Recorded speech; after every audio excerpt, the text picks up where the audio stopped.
Welcome, everyone. Thank you for joining us on another Wednesday evening crosstalk as we consider being disciples and followers of Jesus and just what that means. Nathaniel, we've been involved in a new series, and you're going to be preaching on Sunday, so just kind of help us understand where we're going and where we've been. Right. So to kind of help everybody ground themselves, we're on the third Sunday of Easter, and we've chosen to do this series that's based out of the book of Acts as a response to Easter. Yeah. So that's kind of our question is, we spend a lot of time talking about the gifts that God's trying to give us on Easter, but once Easter happens, what are we supposed to do? Practically, what's the takeaway?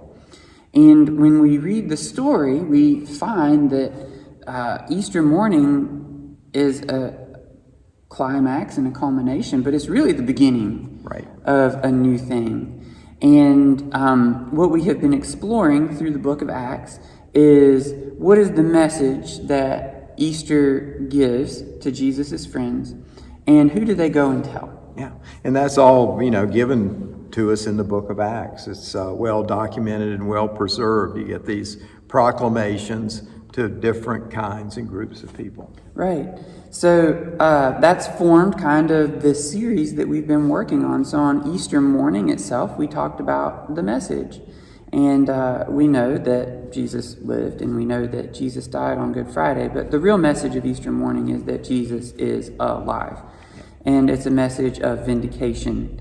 And it's a message that requires us to take Jesus' life and Jesus' death very seriously, because he's raised from the dead. Yeah.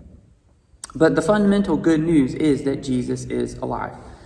And so that's the message. What are you going to say? And then we started exploring, who are you going to say it to? And last week, we were reminded that the work of evangelism, of sharing the good news, actually needs to begin and needs to continuously happen, first and foremost, in the church. Absolutely. And that's kind of a funny idea, because when we think about evangelism, we think about telling people about Jesus who don't know about Jesus.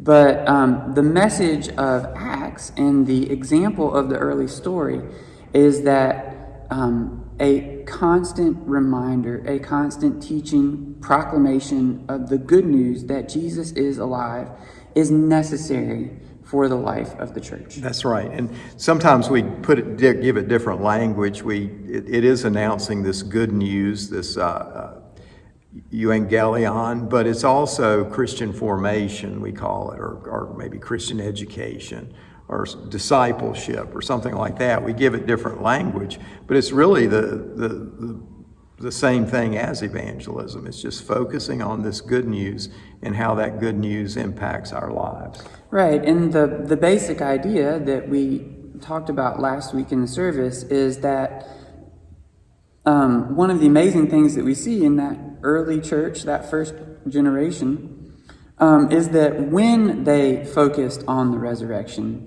the risen Jesus got involved in all kind of different areas of their life and experience. Yeah.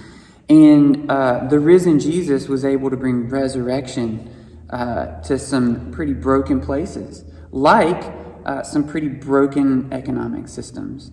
So it's the power of the risen Jesus living among Jesus's people is a pretty incredible thing. It really is. So, the resurrection is vindication, and so often I get caught up in the story. I forget to remember, Jesus is raised from the dead, and he's here. He's active. He's here in our world, and he's moving as a risen Lord. And again, I think one of our shortcomings following, the Protestant Reformation, but even older than that, following some medieval ideas, is that the good news is primarily that Jesus died for us. And that's not the primary good news that we meet in the New Testament. The primary good news is that Jesus is alive for us. Yeah, so we get spent with all these logic games about what it means that Jesus died for us and forget this reality that Jesus is alive among us. Exactly. You sort of get blinders on by this singular focus on the cross, you get blinders and you don't notice and recognize, no, Jesus is alive, he's moving, he's doing things, he's all around, he's got a future prepared for us. So you do get sort of sidetracked from this wonderful reality. Personal forgiveness is a great thing, but it's really just a small slice of the vision, the good news vision that God has for our lives, and that has been made possible because Jesus is alive. So we learned that it's proclaimed in the church, right, so the in a first safe group environment. So the first group of people that we share this good news about Jesus being alive with is the church. And then there's two other groups that we're going to explore. And this week we're going to explore this idea of people who don't know Jesus personally, but are sort of friendly towards the idea. And we have two stories that we're going to be talking about. The first one happens in Acts chapter 3. And without reading it verbatim for you, the setup for the sermon is a man at the temple who has been handicapped for many years. He's unable to walk. His legs are, something's wrong with them. And when Peter and John are walking to the temple, he's calling out to the crowd, asking for help, and they stop and they make eye contact with him. And you have that wonderful story, I don't have any money, but I'll give to you what I have. In the name of Jesus, get up and walk. And the man is miraculously healed. And they go to the temple, and it's an opportunity for Jesus to be glorified. It also becomes an opportunity for Peter to preach once again. And when people say, what is going on? Peter reverts to the familiar story that we've got. You killed him, but he's alive. And because he's alive, this new way of life is possible. And you need to repent, and you need to get to know this risen Jesus. And the response we get at the beginning of chapter 4 is that while the temple authorities are not pleased, it says another 5,000 were added to their number. People who had been in Jerusalem, who were aware of the stories, surely by now, who were familiar with the faces. If they had recognized the disciples now, they would have recognized them when they were with Jesus. We had that incredible story that we read together on Good Friday, Peter waiting in the courtyard. And the people look at him and they say, you were with him also, weren't you? We recognize you. Yeah. So these are people who hadn't been Jesus followers before, but after Easter, when they are confronted with the story of the risen Jesus, something changes inside their experience. And they become followers of Jesus, and they want to know this risen Jesus. You know, it seems to me, and I know we're going to unpack this, but there are a lot of people that know about the Christian story, but nobody has really ever sort of opened the door to the inside. How do you come in and become a participant in this? And it seems like, you know, here's a group of people that maybe have heard some of the details, maybe happy about some of them, unhappy about some of them, but once the door gets open, it's pretty easy for them to move into discipleship. So that's the first story. The second story comes from chapter 8 in Acts, and it's another famous story about Philip, one of Jesus's 12, who finds himself directed by the angel of the Lord to go on a trip. And while he's on the road, he meets a person who is a high official, we learn, from another country. He works for the Queen of Ethiopia. And he's been in Jerusalem worshiping. Mm-hmm. And as Philip goes near to his chariot, he hears him reading out loud, and he's reading from Isaiah. And he's reading from those very verses that we read together on Good Friday, verses about the suffering servant. And it's this, again, miraculous provision where Philip is able to say, do you know what you're reading about? And the eunuch, the Ethiopian official, is able to say, no, I don't. Will you please help me? And Philip is able to share with him the good news about Jesus. And again, it's that Jesus is the suffering servant, but that he's also been vindicated. And you have this incredible lines at the end of Isaiah's song about the suffering servant that, yes, the servant suffers. Yes, the servant dies. Yes, the servant has been cut off. And who can speak of the servant's descendants? But because of what the servant has done, the servant will see life again. Yeah. You have this incredible, confusing, what in the world is this? And so you have Good Friday and Easter right there. And Philip is able to share the good news. And the Ethiopian official is immediately baptized. And he goes on his way. And one of the amazing things about the story of Christianity and the church and our brothers and sisters in Christ is that one of the most ancient churches is the church in Ethiopia.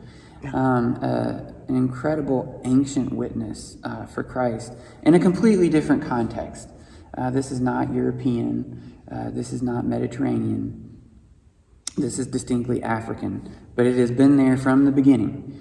And we have to believe that it begins with this interaction that Philip has with this high official in the Ethiopian queen's court. So another example of a person who is friendly, who is ready to hear the message. So I'm hearing these stories, and I think, man, that is really fantastic. They're, God had prepared a way for these people to hear the good news. They were excited to get it. But now I look in American culture, I look in Western European culture. It really, I wonder sometimes, and particularly as I listen to the popular media, it seems like everything is so anti-Christian now, and that nobody's looking for the gospel. And I have to admit, I've tried to put my personal evangelism training into action. I've tried to do mass evangelism, and I really haven't had much success because I just wonder, is there anybody out there listening? Does anybody care? Is anybody open? So we're going to try this on for size on Sunday, and we'll try it on for size now. This is just general perceptions that I have about society. I think 20 years ago, there was probably a climate where there was a fringe of voices, extreme voices, who were, progressive, sort of always pushing, who were very dissatisfied with the church. And you have sort of the heroic atheists speaking out against Christianity boldly and trying to tear down Christian faith. And I think the majority of people were sort of willing to be comfortable with cultural Christianity, folk Christianity, sort of that good old time religion. We may not be personally invested in it, but our grandparents were, and we're okay with it. Don't really believe any of it, but go to church because and want to go to heaven. Yeah, right. You have this moralistic, therapeutic deism. We want to believe that there's a God out there. We want to believe that there is such a thing as right and wrong, and we want to feel good about ourselves. So we'll be involved with the church in so much as that is true, but that's the extent of our... Yeah, it seemed like that sort of attitude sort of propped up the church for a few years. Well, and I say 20 years ago, but, really I think that's the attitude that existed from the mid-50s until maybe 2000. You had this uncomfortable truth, where the majority of people might not have been very excited about the church. They probably didn't want to hear about Jesus, but they liked the idea of going to heaven. And they weren't angry at the church. Right. Mainline religion, mainline denominations for a while were able to sustain. But that's changed. Yeah. And I think particularly in the past 5 years, following the horrible election cycle we had, following the experience of COVID, and following the social upheaval that has really been precipitated because of the police violence. That's really changed. And I think now, instead of having a fringe of progressives who are vocally against the faith and a majority of society who's okay with it, an uneasy truce, now the majority of society is very angry. Yeah. And the majority of society is vocally opposed to the church, and that's disturbing. But here's the neat thing, and the unexpected thing, is that progressive element, I think that 20 years ago were the ones that were speaking out against the church. Now the fringe, that progressive fringe, if you listen closely, there are a lot of them who are saying, we don't agree with where society is now, and we don't agree with all this anger, and you can't just tear down and tear down and tear down. And maybe, just maybe, we've thrown out the baby with the bathwater. Interesting. And maybe there's something that we need to go back and visit. And one of the things that I sense is that there is a growing group of people who are dissatisfied with the utter stupidity and utter iconoclasm of the majority of the population, and who are ready for something else that works. And I sense there's this group of friendlies who are ready, maybe, I mean, they're not ready to hear again half-truths about going to heaven, but they are ready for something real. I think they're ready to meet the risen Jesus. Yeah. So that is really fascinating that, you know, the secular model has really failed, and our institutions are broken, and just so much sort of contradiction in life. You know, I want to be a good person, but I want to be able to do anything I want to do, and you try to put those things together, and you just begin to get into all of these contradictions and problems, and I think people are waking up to that.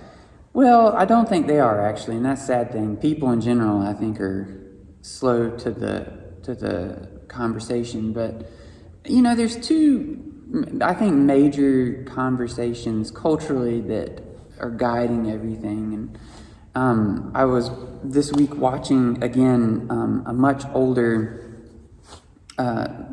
documentary that was made in the late 60s, actually, but is still very important, and it's on the idea of civilization. It's mainly about art, but it's also about this idea of civilization and society. And at the very end, the presenter says that the moral and intellectual failure of Marxism has left us with no alternatives to heroic materialism, and that just isn't enough.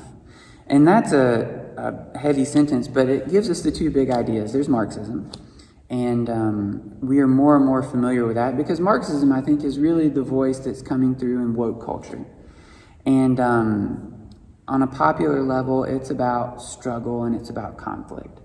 And it's this basic idea that there's a handful of people who are controlling all of the decisions and all of the resources, and our job is to tear them down. And those people have built institutions to support their power, and we need to tear down their institutions. And so we get everything from tear down the statues, to tear down the church, to tear down the schools, to you name it. So we know that voice.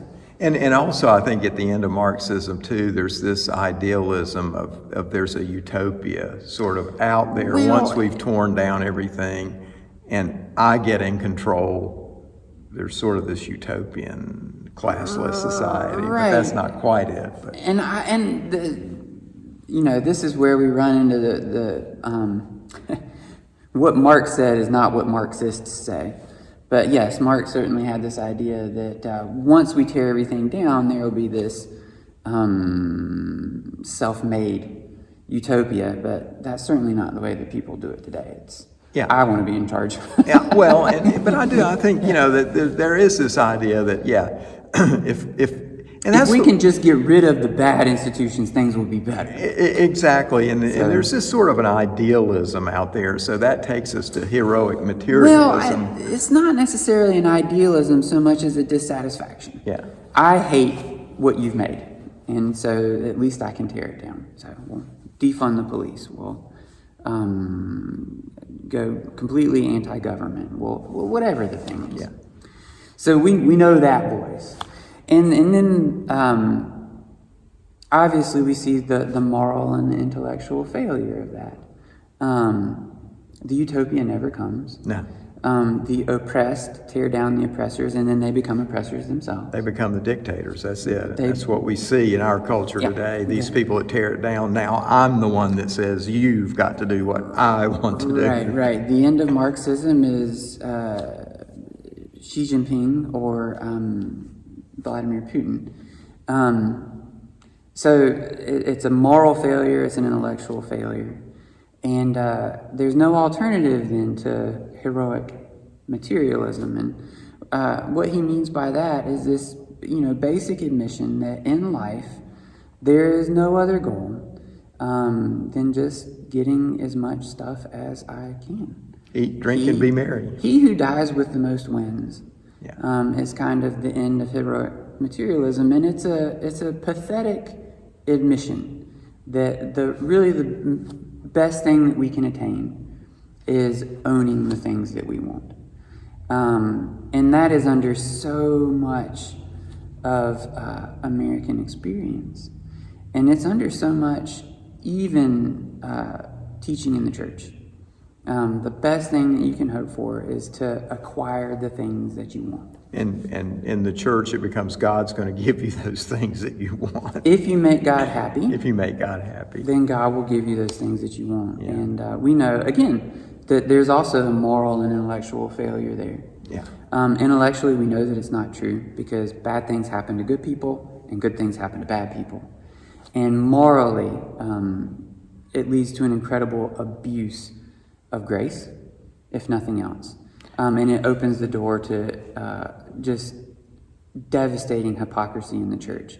We're not in it to know God. We're not in it to be new people. We're just in it to get the things that we want. And materialism fails because it's ultimately destroys relationships. I mean, when you idolize the material and people become a means to your ends materially, I mean, your relationships deteriorate, and it is a failure, but it is such an idol today, this idea that we want more, higher quality of standard of living, higher quality of life, that sort of thing. Yeah. So, we have those two voices right now in our society. A morally and intellectually bankrupt Marxist attack on the system, and then a system itself that is sluggish and stupid and lazy and incapable and morally and intellectually bankrupt itself. And the thoughtful people are waking up, and they're dissatisfied. The moral and intellectual failure of Marxism has left us with no alternatives to heroic materialism, and that's just not enough. That's just not enough. Yeah. And so I think that there is a growing group of people who are curious, is there anything more? And as we talked about the past 2 Sundays, Easter is the third way. Easter is the new creation. Easter is the alternative. Yeah, those 2 things are not enough, but there is an alternative. And the alternative is not going to heaven when we die because we make God happy. The alternative is that Jesus is alive now, and that Jesus is ready to bring his resurrection life into the world now. And the further good news that what we do now has a lasting, eternal consequences far into God's future, which is an extraordinary message for people who are hungry and dissatisfied because what they have been given is not enough. So we don't want to spend too much time on it, but I'm just curious about these people you call friendlies. They're not Orthodox Christians, but they seem to be asking a lot of good questions and seem to be perceiving that within Christian orthodoxy there are some answers. And you've used this term a couple of times that I find intriguing, Christian atheist. That just sounds like a contradiction in terms, but who are these people, and sort of what are they speaking? Yeah, well, I think that you find an increasing number of academics, powerful. Well, they're increasingly less powerful, but but voices that are coming out of universities, who again are able to see that this system of dissatisfaction is not enough, and that it's destroying itself. And increasingly, when they're honest with themselves about what was it that allowed Western civilization to really succeed, as it turns out, it was a lot of Christian values, and again, not this idea that we're all going to go to heaven when we die, but these real Christian values about love and tolerance and willingness to share. These are all deeply Christian ideas that come out of this experience of living with the resurrected Jesus, that, you know, allow society to work in a much better way than dissatisfaction does. So I think for me, that's where a lot of these interesting voices are coming from. They're social critics, and often they're people who are coming out of academic backgrounds or academic settings. I think one of the things we see that this sort of materialist Marxist combination it's actually destroying the universities. The universities have become so broken now that, you know, we find, you know, Harvard compromised and all these places that have wanted to take moral high roads that have ended up just so compromised and so broken. Well, and the hypocrisy, you know, it makes the it makes the scandals in the Catholic Church look ridiculous. The failures of intellectual institutions. But, you know, I think there are people who hold those dear, and I think there's a handful of politicians who, again, are coming from this place of a deep concern for things that matter, a deep concern for society, a deep concern for the preservation of knowledge and ideas and culture. A lot of artists, I think, honestly, are in this place of questioning. I don't know what I do believe, but I do know that none of this other stuff works. Yeah. And again, those are always the fringes of society. The academics, the economists, the political theorists and social critics, the artists. And again, 20 years ago, I think those were some of the loudest voices calling for the destruction of it all. And now I think it's from those places that we're getting a lot of the questions and a lot of this agnosticism, healthy agnosticism. Yeah. That's ready for something new, ready for Easter. Well, I mean, there's you know, when we think about agnosticism in the church, that's sort of a bad term for us, but when I think of people being willing to be agnostic about popular wisdom and popular knowledge, that's something to be agnostic about. Yeah, to be agnostic that woke is right. Yeah. That's fantastic. Should be more agnostic about that. Right. And to begin to ask the right questions in some ways. I mean, it's a setup in the book of Acts, but both that Ethiopian official and the crowd after the healing, they were on the fence. They were on the fence, but they were asking some good questions. Right. And that's encouraging. That, and I think you're right. There are voices now that are dissatisfied. I mean, even people. And what's hard about it is it's not the general population. I think the general population is done with the church. But it's these other voices, and you know, they're a minority, but they're a really thoughtful, important, powerful minority. And they can be very, very influential. I mean, as you say, more than 20 years ago, 50 years ago, these might have been the people leading the charge against the church, but now we see them sort of flipping over.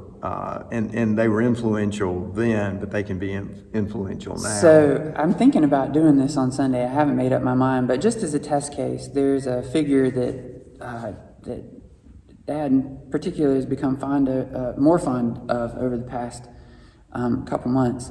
Malcolm Muggeridge was a figure in British popular discourse, back in the 60s and 70s. And he was a journalist, but he was pretty well connected, in the British world. And so his ideas really got out there.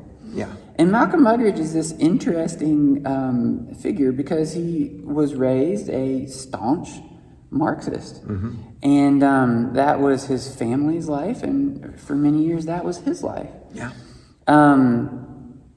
And as part of that, sort of radical atheism and antagonism towards the church. And then the crisis moment for him is when he found himself in the Soviet Union and discovered it was horrible. Yeah. The moral and intellectual failure of Marxism left him with nothing. Yeah. And heroic materialism was the reason that he was a Marxist. Yeah. So he was left with nothing, and then he met Jesus. And not just the idea, he met the risen Jesus. And it completely turned his life upside down. Yeah. And he became this incredible voice for, unapologetic apologist for Jesus, for the Christian faith, but for Jesus. Yeah, and those characters are so interesting to me because they don't, you can't like drop them into a pigeonhole. It's not like, they got saved and, went to the church and became, active in the church. One of the things I really love about Muggeridge is he is very critical of secular materialism, but he's also, he understands the church, and he's not afraid to be critical of the church when the church needs to be criticized. Mm-hmm. And there are times, I love those people that criticize the church when they do so in a spirit of truth, because we need to hear it. Well, and you get these interesting figures like a couple weeks ago we talked about Johnny Cash, and he's another interesting figure where he's a friendly. Whatever you want to say about him, he's a friendly. And did he have his problems? Oh, Lord, yes. But there was a part of him that was open to grace. And through him, I think there's an introduction for other people. It requires a lot of patience, and it requires a lot of, that's the word I'm looking for, a lot of confidence on our side. Because I think the tendency is always to say, like, well, what about Johnny Cash? He wasn't Billy Graham. That man was awful. It's like, well, he was broken, he was human, but A, my salvation doesn't depend on what he does. And B, I don't know what God's doing with him. And C, who am I to naysay how God is working in the world around him through him? Well, let me try this on and just ask you this question. So, we sense that there's this sort of the friendlies are out there. And I think it would behoove the church to engage them in conversation, but it seems like, the phrase that keeps running around in my mind is, we've come to the kingdom for such a time as this. This is really a critical time in our culture. When so much of, as we've said, popular culture is turned against the church attendance is plummeting everywhere. We've got this, but then there's this fringe, there's some people that are asking good questions. Don't you think we have to be very careful in our presentation and conversation with folks that are friendly to us, but maybe not yet part of the church establishment? Don't you think we have to be very careful and stick to this basic message? Because it seems to me the tendency for a lot of the church is to get, again, sucked into all these side conversations that just simply are not the point. And then we find ourselves not working with those that are friendly anymore. Right. So this is a story that's in the Matthew, Mark, and Luke. And I hope everybody knows it. Sometime during Jesus' ministry, one of the disciples said, "Teacher, we saw someone driving out demons in your name, and we told him to stop because he's not one of us." Yeah. And Jesus' response, "Don't stop him. No one who does a miracle in my name in the moment can say anything bad about me in the next one. Whoever is not against us is for us. Anyone who gives you a cup of water in my name, because you belong to Messiah, will certainly not lose their reward." Again, you have Jesus willing to occupy this strange middle territory of grace. I don't know what God's doing with that person. I know that I like some of it, and I know that I have questions about others of it, but I'm going to be grateful for what's there.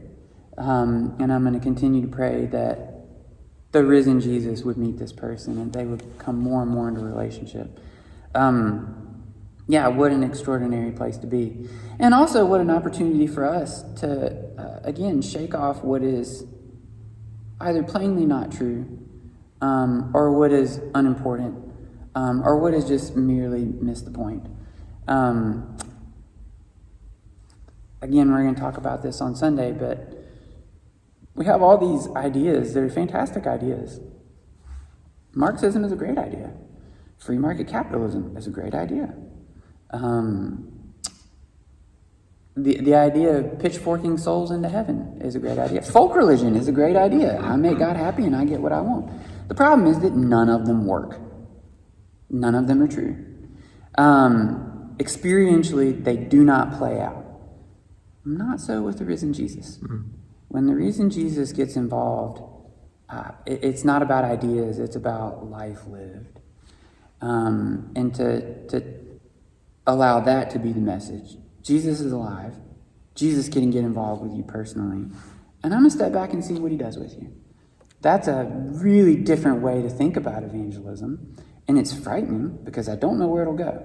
But I have to believe in grace, and I have to believe that Jesus is alive and Jesus knows what he's doing better than I know what he's doing. That's wonderful. To be, again, just thrust in that place of faith. It reminds me that I love that story out of, Joshua. He's there before Jericho, and the captain of the Lord's host comes, and Joshua says, whose side are you on? He goes, I'm not here to take sides. I'm here to take over. And I think that's what the risen Jesus is doing. He's not here to take our sides. He's here to just take over. Yeah. And that's exciting. Well, Nathaniel, thank you for this reminder that all is not lost. God's still at work in our world today if we're, have the willing eyes to see, the curiosity to understand. There's a lot more going on that might meet the eye on the surface. Absolutely. Yeah. Well, look forward to seeing you all Sunday as we continue to think about this good news that we have. Who are we going to talk to and share this good news with? And what doors is God opening in this generation for us? Would you pray for us? Sure. Okay. Oh, Lord. It's funny to be talking about Easter.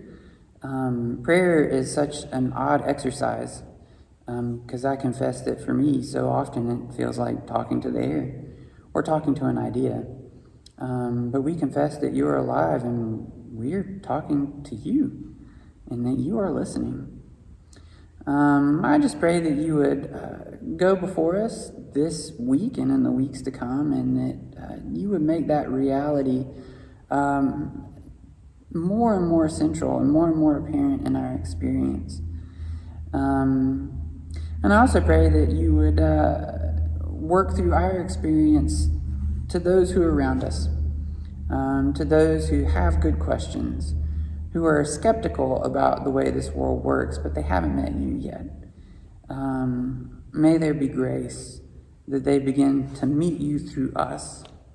And then you get a hold of them and you take care of it, because I'm not very good at those things.